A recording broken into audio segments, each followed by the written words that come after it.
An amplifier composed of two common source stages is given. The key component values are annotated. The arrow of the source terminal of transistor M1 is not shown on purpose. You need to figure out where it is yourself. This is very easy because it is given that there are two common source stages. So M2 is in common source configuration and the input is at the gate, the output is at the drain, and we take and then the ground is connected to the source. So the source is common for the input and for the output. It's a reference, hence the name common source. So the same thing for the first stage: input at the gate, output at the drain. So this should be the drain, and then the source is this. We draw the arrow. What is the output resistance of the amplifier? The question is, what is the output resistance of the amplifier? And here a few options are given to choose from. So what we need to do is to construct the equivalent small signal diagram of the output stage and to test for what is the impedance at the output node. We'll test this by connecting a test voltage source Vx, and we'll look at the current Ix.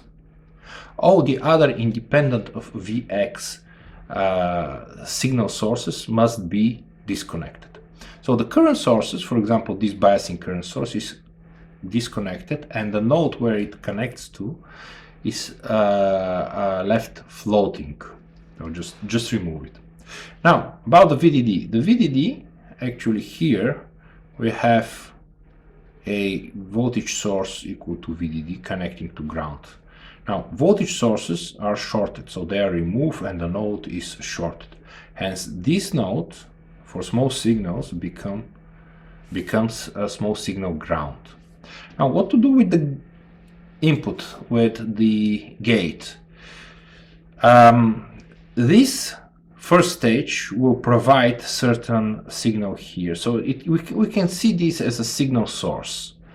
And because this signal source is independent of our test source Vx, we'll connect it to ground. So this node will become ground. Now we can construct the equivalent circuit that we see here, small signal equivalent circuit for M2, and then analyze, find out what the output impedance is, or in other words, what is the impedance level of this node.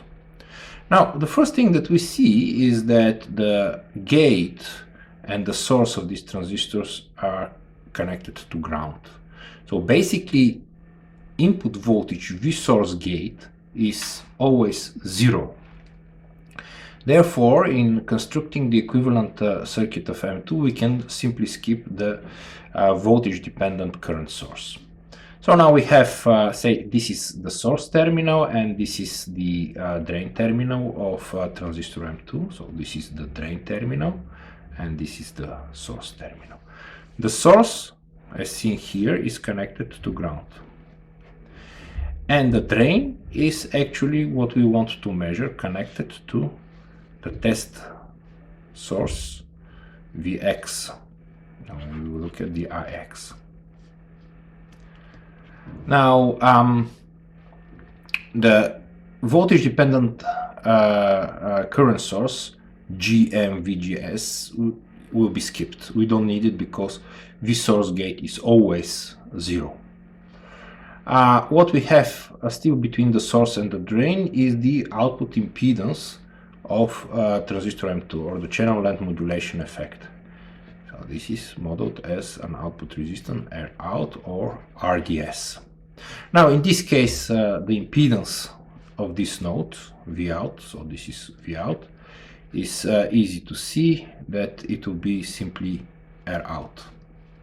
So Z out is actually RDS or R out of transistor M2. So now the question is, what is R out of transistor M2? That's the question. Now, what is given? It is given the early voltage.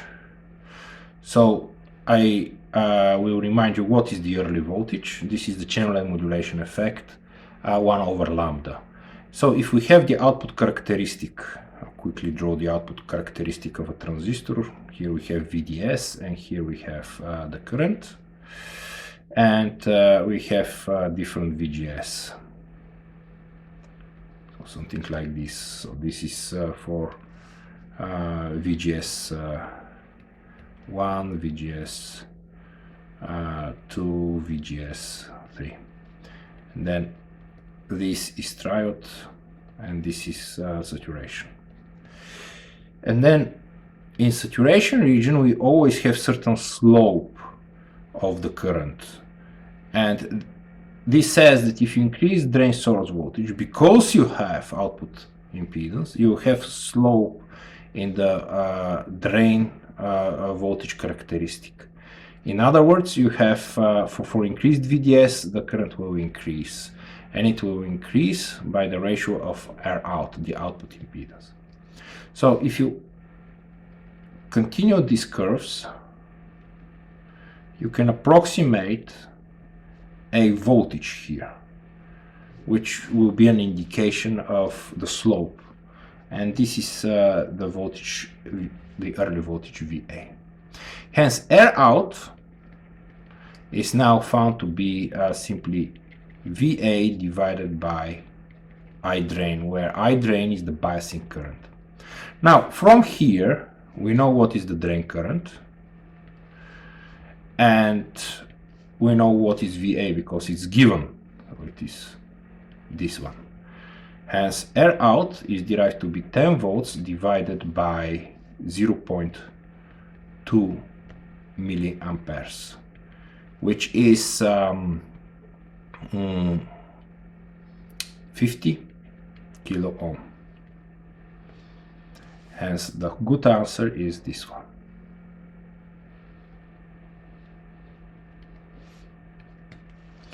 Thank you very much for your attention.